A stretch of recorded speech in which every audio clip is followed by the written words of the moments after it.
Our story begins with a woman walking down the street. We see a man in a balaclava sneak up from behind and then grab her purse and run off. As she screams, a conical-shaped robot appears in the man's way. The robber stops for a second, bemused at the oddity, when the robot opens a slot and a taser appears. Stop in the name of the law and desist, or you will be subdued. The robber scoffs and pulls out his gun. The robot fires 2 cables at him and shocks him. As he lays on the sidewalk, the robot hands the woman her purse. "Oh, thank you. Thank you."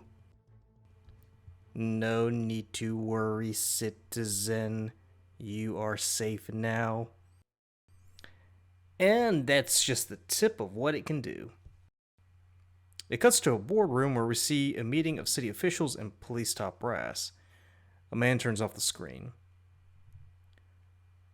Preston the robot is going to usher in a new form of crime fighting in the city of Charlotte. With the durability of a bomb disposal robot, but with the intelligence of our latest crime fighting AI, Preston will set a benchmark for how we handle crime in the 21st century. Its AI is unique also, since it will isolate outliers it can deem very dangerous, like, say, terrorists, and pursue and eliminate them with one fell swoop. Why is it called Preston? That stands for Policing, Reconnaissance, and Enforcement System and Terrestrial Operation Network. Everyone looks at each other somewhat apprehensively. I'm a bit concerned about the costs, though. Well, sure.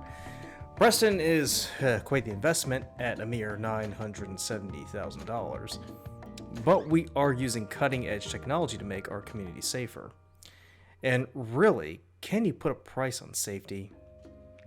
I ask you that. That's not to mention how some people would feel about a robot handling their concerns. The purpose of the police is to be an integral part of the community, you know? One of us looking out for everyone else. Sure. And, conical-shaped robot trolling around the neighborhood, which seems so out of place. I hear your concerns, Police Chief. But I can proudly present data from beta test runs in Encino, Seattle, and Elk Valley, and based on 6 months of research and surveying, there was a median of 90% satisfaction with Preston's performance. So yes, it was jarring at first, but people acclimated to him. Let's see. And the people of Encino, Seattle, and Elk Valley are no more different than Charlotteans. The guests exchange looks and shrug. So, Charlotte, are you ready to step into the future? It cuts to an ice cream shop where Lee and Luka emerge.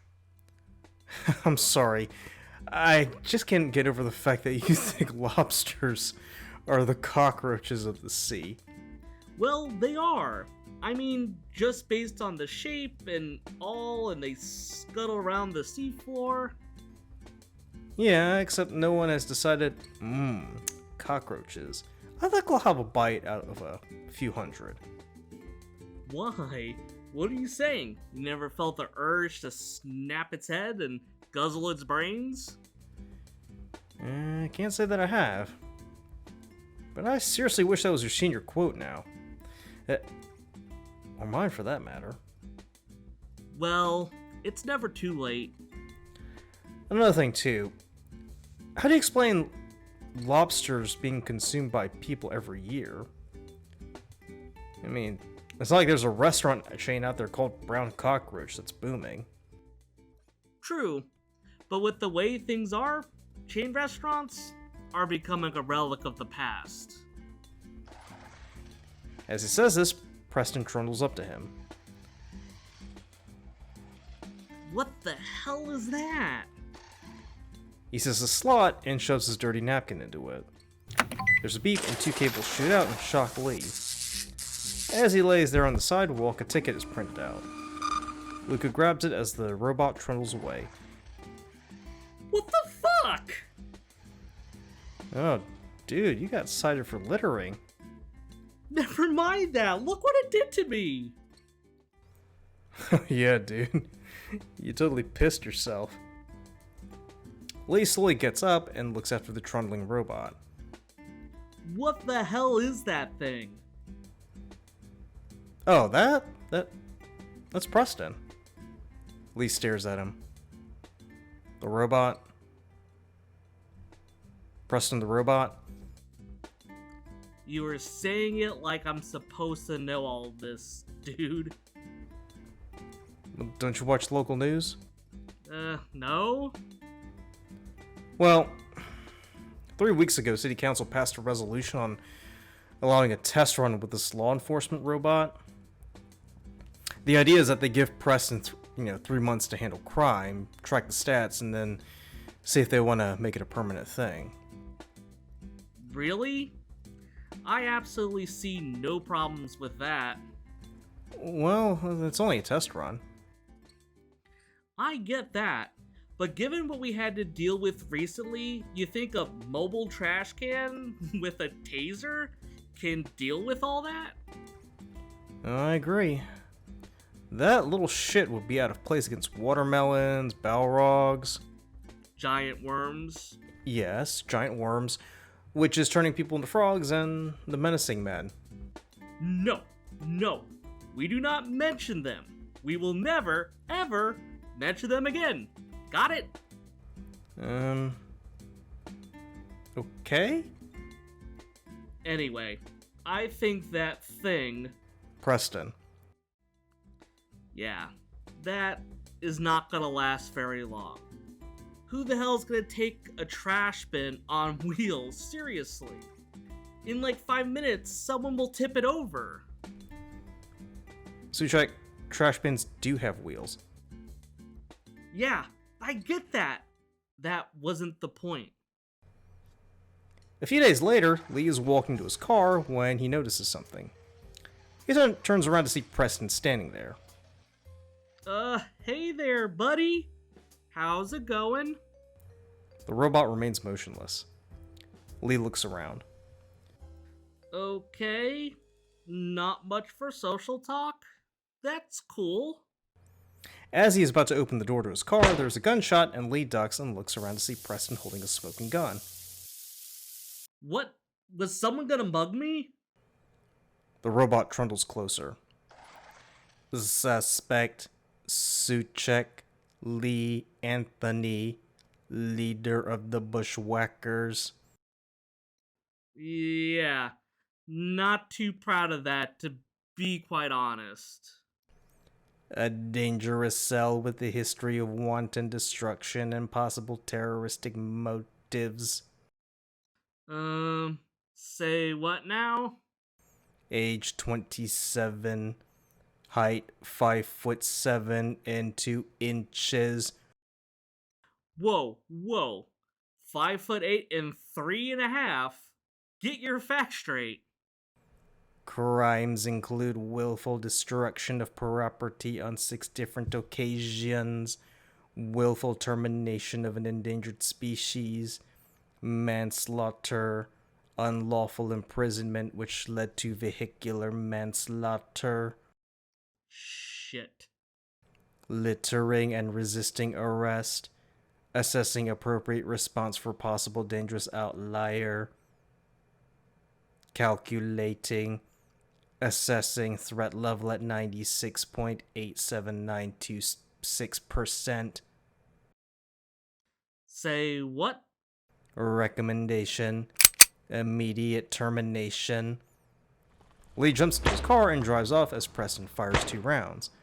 Lee manages to avoid getting hit and runs the robot over as he drives off. As he does so, Lee grabs his phone. Luka! That robot thing just tried to kill me as I was getting into my car. I think it's coming after me. Hello? He sees he has no signal. He makes it back to his apartment and begins barricading the door and windows.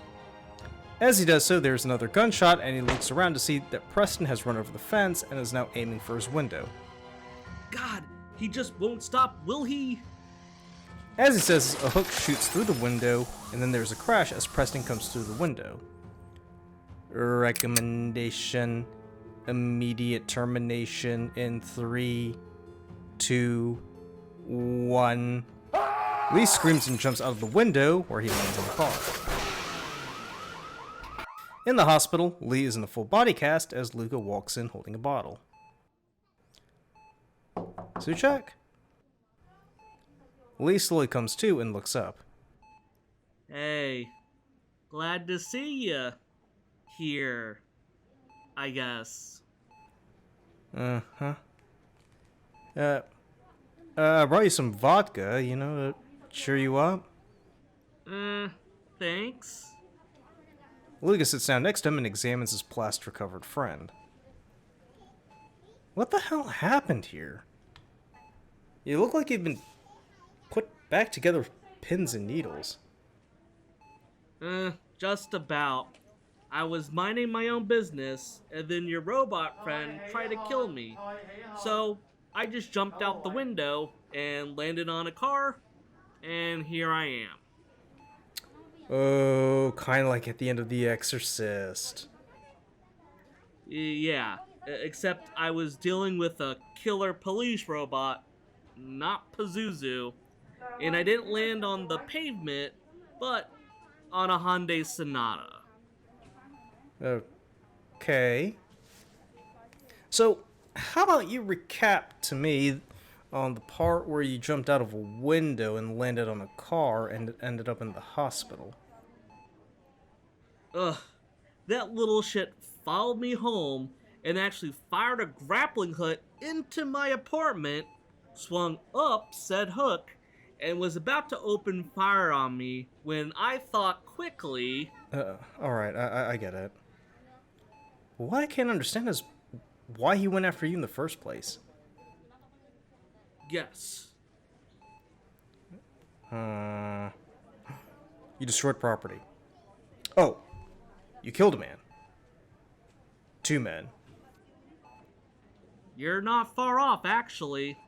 You know all those jobs we took over the past 2.5 months? Apparently, we've been committing felony after felony and didn't even know it. Well, I kind of had an inkling. So did JJ. Super. And so followed you right into your bedroom. Yeah, just because I'm the leader of this stupid-ass outfit. Not by choice, I might add. Well, you do have a business degree. So he went after you because you're the leader of the team. Yeah, dude, that's what I just said. And he'll be after you next. Oh, shit. And I assumed he stopped coming after you because he assumed you died upon impact. Yeah? I see. Man, can you imagine what would happen if it found out you survived?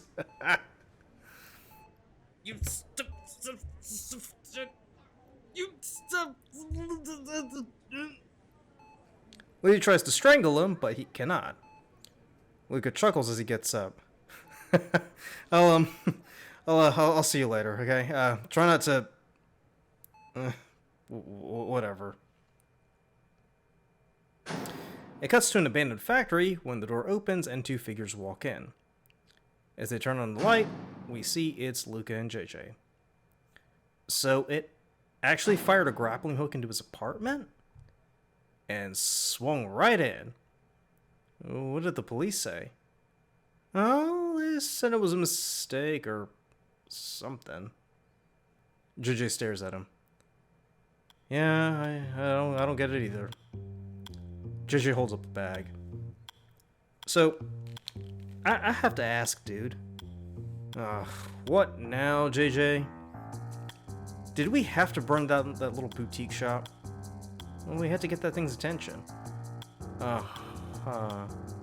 So I assume you drawing a giant penis on the side of that bar in South End was part of the scheme. No, not really. I mean, that was more for me, to be honest. I see. You know, those a-holes tossed me out because they said I had way too much and it was being all belligerent and shit. I mean, I asked for an entire bottle of Lagavulin and I'm asked to leave. Please, I was willing to pay for the whole thing. Unbelievable. I know! And now when people decide which bar they want to go to, they'll pass by and they'll know, oh wow, those guys are dicks. Yeah, can't imagine how anyone could miss that. There's a gunshot, and the two turn to see Preston standing there. Alright, you know the plan? Yeah, but I can't say I'm all for it. Oi! Over here! Minority guy! 20 points if you can hit me. 30 if you can get the crotch. Maybe 40 if you can get me in the ass. He chucks a few items at it, and the robot trundles towards him. He makes it onto a catwalk as the robot slowly trundles towards the barrel full of steaming liquid. Now? Not yet. The robot fires again, narrowly missing him. Okay, now. JJ pulls the lever and the barrel tips over and spills molten metal. The robot begins to struggle, but soon it becomes apparent it's helpless. JJ joins him on the catwalk. Did we do it? Yeah, JJ, we did it.